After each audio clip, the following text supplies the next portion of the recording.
Hi, I'm Randy Robison. This is Life Today TV. I have with me Nicole Crank, who is the co-founder, co-pastor of Faith Church. They have campuses in St. Louis and West Palm Beach. A dynamic, exciting church, and I think the secret may be right here. Welcome, Nicole. Oh, wow. So glad to be here. And if I'm the secret sauce, that's going to be some funky secret sauce. Well, you know, from what I understand, you know, to be a pastor's wife, you grow up in the church, you go to Christian schools, you do all the things that Christian girls do, ride horses, I think, you know, and you have a perfect life, and then you go straight into ministry. Yeah, no. Funky secret sauce. My testimony is exactly the one that you wouldn't think about if you thought about choosing somebody to lead a church or be a pastor's wife. A lot of times you think, you know, well, the pastor's wife's such a cute little thing. She was born with a silver spoon in her mouth, and her parents probably fed her yogurt with it. Well, I had one of those plastic sporks, like from Kentucky Fried Chicken, and 2 of the tongs were broken. That was my silver spoon that I was born with. I was given up by my father before I was born and adopted in the U.S. when I was 3 years old, but I didn't know about that through the first part of my life. I actually found out about that when I was in 4th grade, and you would have thought about the time I could do math, I would have figured it out, because there was this plaque on my parents' wall that said, you know, we were married in 1975 and I was born in 1972. Never did the math, but in 4th grade, I was going through my parents' drawers in their room, because that's what your kids do when you're not around. So I don't hide anything in your underwear drawer. And I found these pictures of my mom and some guy that was not my dad. And so I said, hey, Mom, why did you keep these? In all of my, 4th grade wisdom, why did you keep these pictures? Right. And she said, well, sweetie, that's your dad. And I said, oh, wait a minute. How's that work? Did that cause problems? People ask me, being adopted, you know, did you have that rejection thing, all that kind of stuff? And I never did. Did you? Huge. Did you have it? Absolutely. The immediate first thing I said was, well, I want to meet him. And I was told, no, we don't think that's a good idea. He wasn't really a nice guy. You know, this didn't work out for really good reasons. And I said, well, why didn't he want me? I mean, he probably wants me, so I need to meet him just for him. And, was told no. So I couldn't understand, one, why he wouldn't have tracked me down, because I wanted to track him down really badly. And then why I couldn't go track him down. So I had some rejection and also some anger that went along with that. And that was my Angry at your mother? Angry at Mom a little bit, angry at this guy who I didn't know, and just mad that I couldn't just go do it all by myself because I was 10. Yeah, right. Right. And my 4th grade year was a really big year in my life. It's the year I met Christ.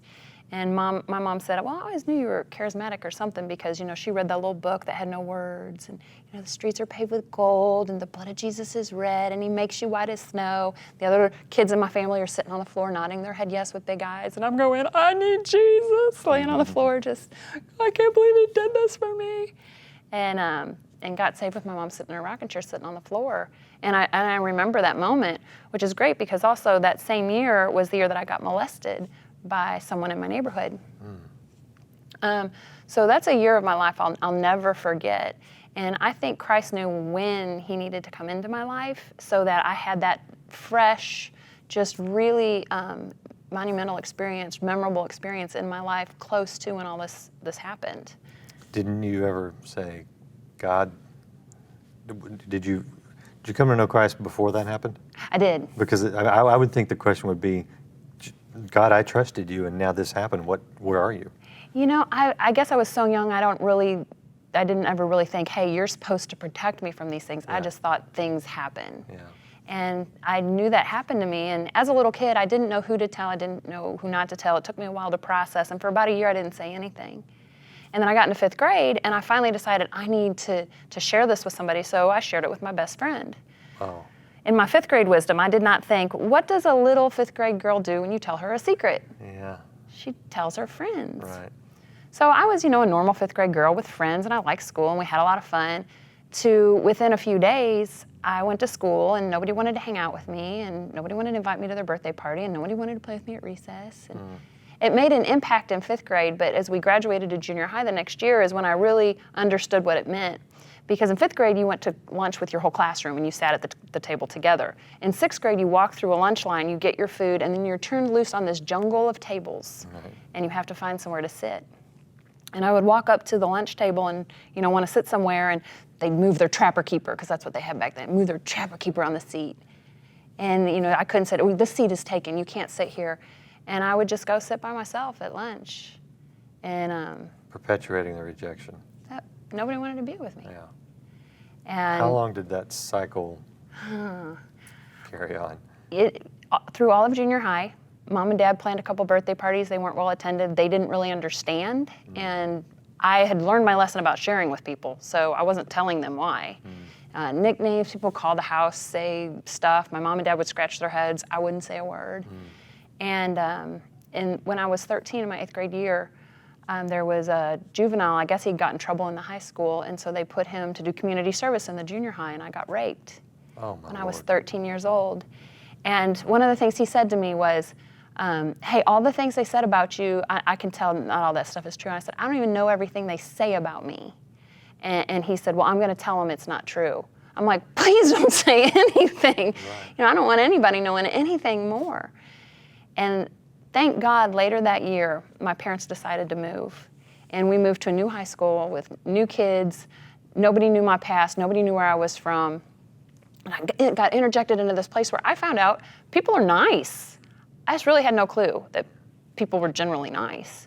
And so I got to sit with kids at lunch tables and got invited to the parties. And I kind of just got sucked into anything that anybody wanted me somewhere. I just wanted to be a part of it. I was in every club. I was in every sport. I went to every single party. I did anything the kids wanted to do. Oh, you're drinking? Okay, I want one. Okay, we're going out and be wild. Okay, I want to do that. Hey, those boys like me. I want to go with them. Was that the excitement of being a part of something, or was that a desire to be accepted where you felt rejected? Just accepted by anybody doing anything.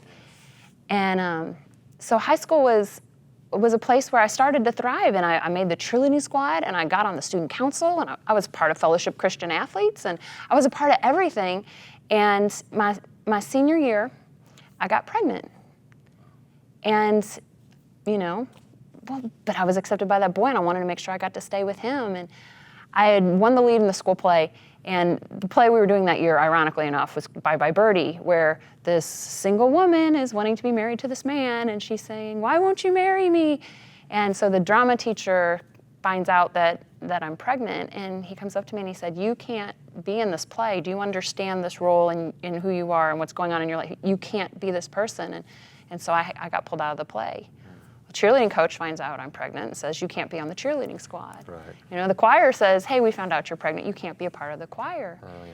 And suddenly, I'm going back to this junior high, hey, wait a minute, I'm all alone again. And I'm blessed to be book smart, so I got good grades, and a college called my house and said, hey, we want you to come to our school. We love your grades. You're involved in all these clubs. Be a perfect student here. We're going to pay your tuition.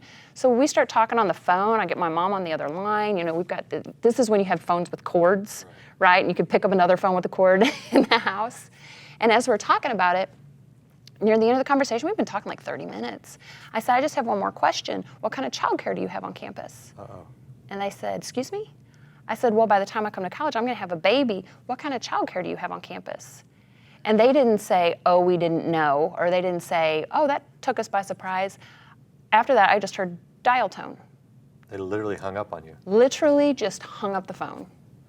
I'd love to ask what college this was, but I won't. It's in the state of, oh, never mind. Okay. And that's when it really just kind of, like, I can still feel the click of the phone going down in my heart today of knowing I've just been rejected. So I lost my clubs, I lost my friends again. I was in a church that didn't understand, that good girls make bad decisions sometimes. Right. And they kind of shunned me away, and I got really, really lonely. And so I got a job during the day, and I went to school at night, and You kept the baby? Had the baby? Had a beautiful son that was precious and wonderful. And the father? Is a really nice guy. Yeah. And as we made these decisions, I asked him, I said, can you be married to me for the whole rest of your life no matter what? And he said, I don't know. Yeah. And I said, then let's never ever get married and go through the heartbreak of, hey, remember when you fought and it hurt? Let's just let him grow up knowing you're loved here and here, and you're going to be loved the rest of your life that way. And which is a decision I don't regret. And being 18 years old or whatever at the time, I'm like, wow, I made one right decision in a row. Yeah. And so I was going through life thinking nobody's going to want me. At this point, everybody kind of pulled away, and I've got a baby now, and who wants to date a single mom and a really young single mom? And I just kind of just did my thing for a while. And then I met this guy. I mean, he was cute. Let's not make any mistakes. He had these sparkling blue eyes, and he paid attention to me, and he really liked me. And I ended up telling him, confiding in him some things from my past. And he told me, you know what? I'm never, ever going to let anything like that happen to you again. I'm going to protect you. I'm going to get you this pager, which is this little thing you would put on your hip, and they would put a phone number in it. It would go beep, beep, beep, and you find a payphone. So I'm going to give you this pager, and when I page you, I want you to call me right away. I said, oh, no problem. So he would page me, and you have to find a payphone to take 5 or 10 minutes, and I would finally find a phone, I would call him, and he'd get angry. Why did it take you so long to call me? How am I supposed to protect you if you don't buy into this? And there were these little subtle clues I didn't really pick up on, but I did know he wanted me bad, and he wanted to protect me bad. And whenever somebody wants something bad, you have to be careful because you might get something bad. And he was in the medical field. He had all the right initials after his name. He was being promoted through the ranks at this really great hospital system. I had gotten in the medical industry and was a marketing manager in a Fortune 500 medical company, the same one he was employed by. And I guess the shifts got long, and he started, I guess it's not totally uncommon in the medical industry, they start taking pills. Yeah. He took some of his patients' pills and got caught and got fired, and so we had this really long conversation, and we decided to get married. And before we got married, I remember asking him the question. I said, I don't ever want to get divorced. I've been through too much in my life, and I just need to be sure. I have to ask you this question. And I probably asked him 25 times through our year-long engagement, if we get married, are you positive you will never, ever leave me? And he kept telling me, I will never, ever leave you. I will never, ever leave you. Well, then this pill thing happened, and we worked through it, no big deal. We got married. And just a few weeks into our marriage, just a few weeks, it was my birthday weekend. It was the weekend of the Oklahoma City bombing. I will never, ever forget. I just knew something cool was going to happen for me that weekend. So I went home. It's my first married birthday, sitting on the couch waiting for him to get home from work, and he's late. And I'm like, I'm no sweat. He's setting something up. I know it. It's 7 o'clock. It's 8 o'clock. It's 9 o'clock. It's 10 o'clock. It's 11 o'clock. I finally fall asleep on the couch. I wake up the next morning. He's not there. It's Saturday, it's Sunday, it's Sunday night, and finally late Sunday night he comes home in a fit. I mean, he literally, when I say burst through the door, I mean, I'm surprised the door was still on the hinges. He burst through the door. He was kind of a big guy. And we just had words, and immediately a fight ensued, and just, he was mad and angry, and I didn't understand, and he accused me of all kinds of things that weekend that I had spent camped out in the living room. And come to find out, he had been taking the prescription drugs, and they weren't enough to really kind of keep him going the way he wanted, so he had started doing cocaine. Lord. And every Friday on the way home from work, he would stop by, he would get some cocaine from this guy, and he was living his life and hiding it. Well, a few rehabs later, we find out, as the story comes out, he goes to this guy for a few weeks, and for a few weeks, the guy says, I don't have any powder, any cocaine, all I have is rocks, which is crack. So for weeks, he just says, no, no, no, no, and finally on my birthday weekend, he said yes, and that's all it took. And his whole life changed. My whole life changed. He became really violent. I herniated my C7. He broke my rib. Oh, he got physical. Oh, he ripped the ceiling fans out of the wall. He literally burst the doors. He burst the doors off the walls, no hinges gone, threw me through walls, holes in our walls.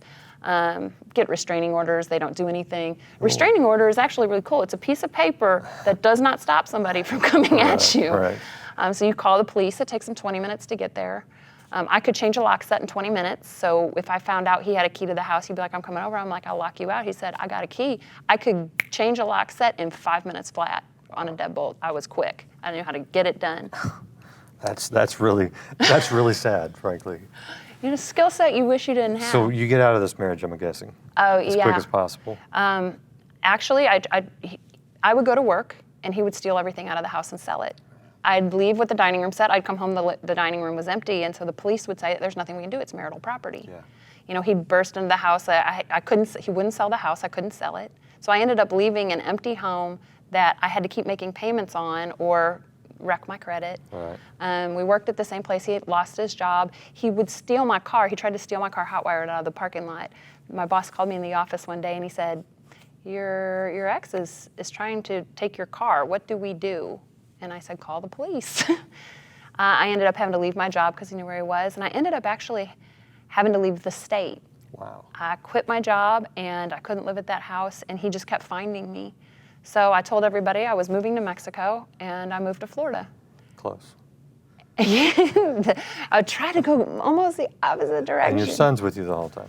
I didn't bring him because I didn't know what was going to happen.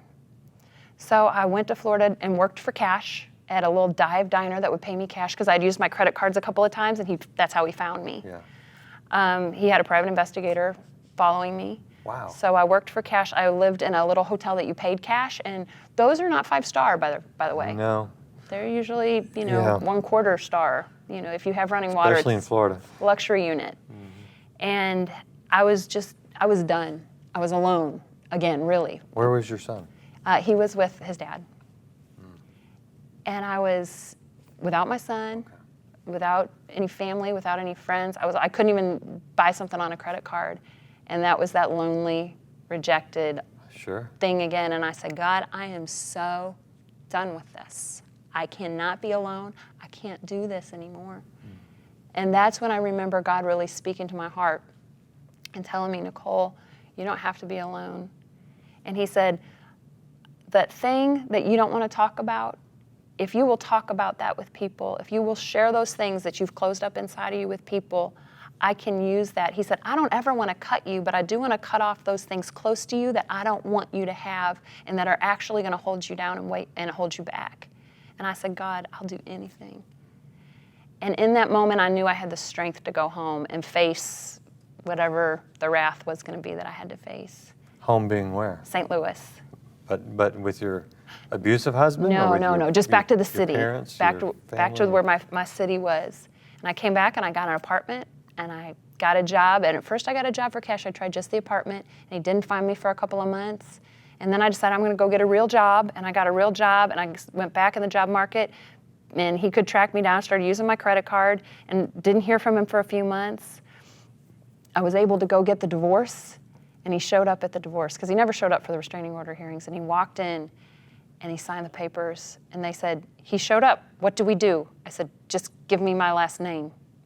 And we signed the papers and I was divorced and I knew that was a signature of freedom, cutting off of those things that he didn't want me to have. Yeah. And I started to run free and that's when I really started connecting with God again on a really deep level. I went to church every Sunday with my parents, and they went to church on Sunday night too. They were kind of crazy. Right. So we went to church on Sunday morning and church on Sunday night, and I really started getting back into God and the things of God. And as soon as I really connected with God, just because I wanted Him, He was able to bring in the right hymn. And I met this guy through some friends, and we went on our first date, and he said, you want to have lunch tomorrow? I said, yeah. He was a worship leader at a church. And I said, we need to have lunch tomorrow because I want to tell you a story. And so we went to lunch that day, and I told him, I thought, I can't wreck this guy's life. I'm going to tell him everything.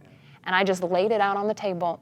And right about when I was telling you about how I got divorced, I said, I told him I used to have a Rottweiler, and I said, matter of fact, the Rottweiler looks exactly like that dog right there. And we look up, and my dog was attached to my ex-husband. Uh-oh. And he was there. At the restaurant? At the restaurant. And so David got up and shook his hand, and it was amicable.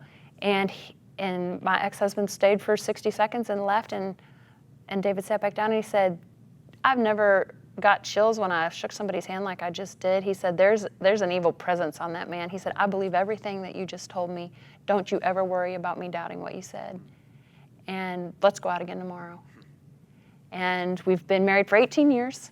Wow. Never live in the same town. Never seen my ex-husband one time in 18 years. Wow. Except for the day and the time I was telling him that story.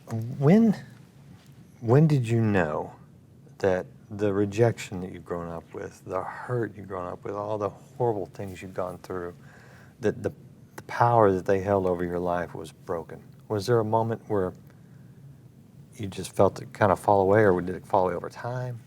I'm going to say yes and no. Yes, in Florida, It was one of those moments when you pray and you talk to God and you think he talks back and you're not sure and you just know he's going to be with you. And then there's those times when you feel like God spoke something to your heart. And those moments you don't forget in your life. I had one of those moments in Florida. But also, I'm still a people pleaser. I want everybody. I'm still working on being accepted in junior high. I still want everybody to like me. I still want to make everybody happy. It still hurts my feelings when somebody unfollows me on Instagram, as ridiculous as that might sound. I just know that there are still those roots of wanting to be accepted in me, and that's a work that God is continuing to do in my life, letting me know, hey, you know what, Nicole, it's okay if everybody doesn't like you. Well, you are accepted by the one that counts. And he accepted me before anything happened to me. He accepted me before I did the things that I did wrong. You see, when I was molested and raped, I couldn't do anything about that, even though the enemy tried to tell me a million times at 10 and 11 years old, this is your fault. Right.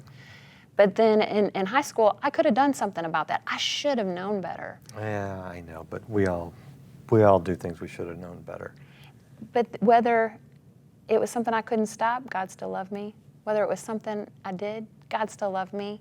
Before I was created in my mother's womb, he knew who I was, just like he said in Jeremiah. And it doesn't change that he created me, Jeremiah 29:11, for a future and a hope.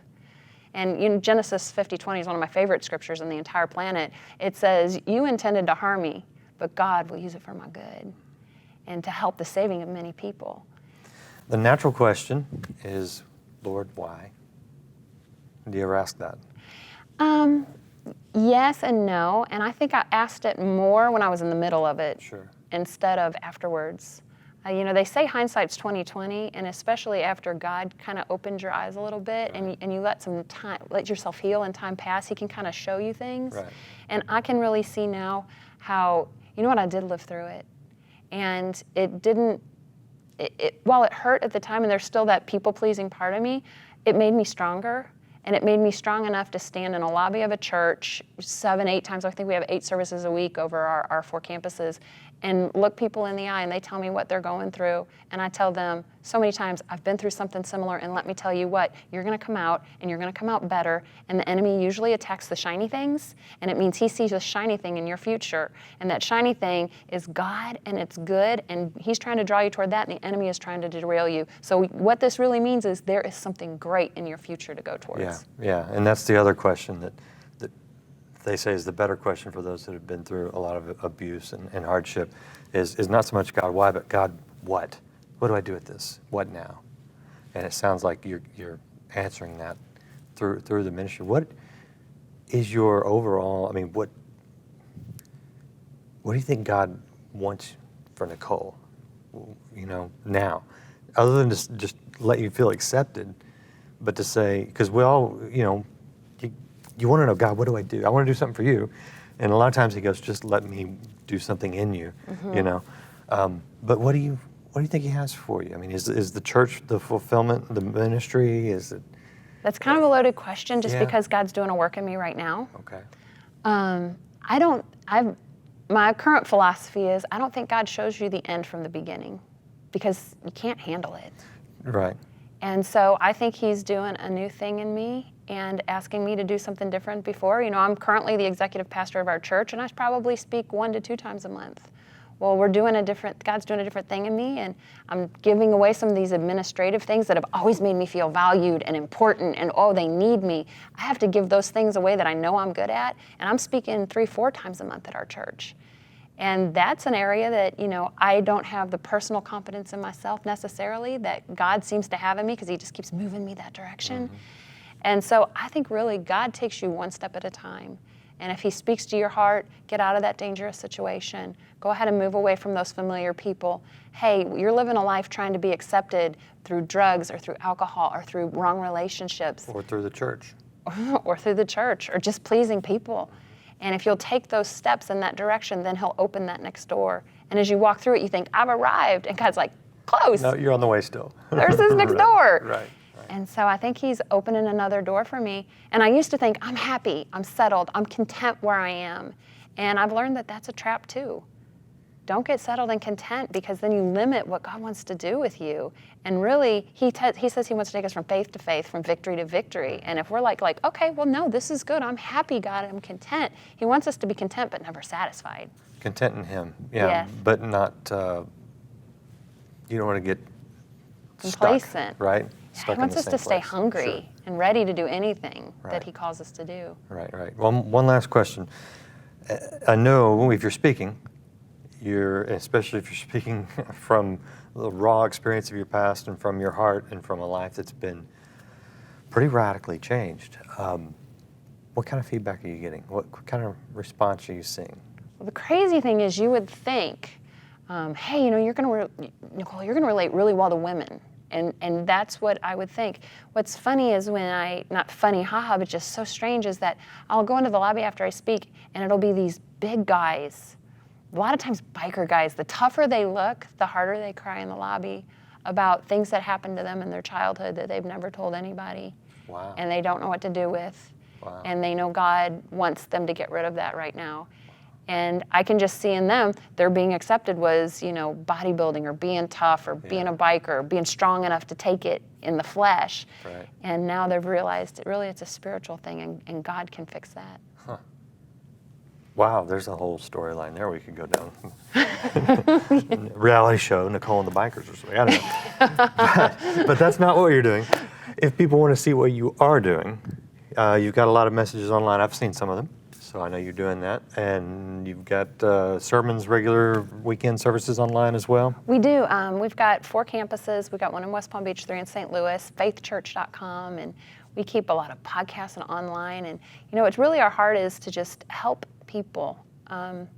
Sometimes people in the pulpit are a little bit perfect, and it intimidates some folks. Yeah. So we don't mind being a whole lot imperfect and letting people know, holy cow, if God can use you, there's room for me. I've got a chance. Yep, absolutely. Very good stuff. Do check out faithchurch.com. Nicole and David Crank, co-pastors up there. Appreciate you sitting down.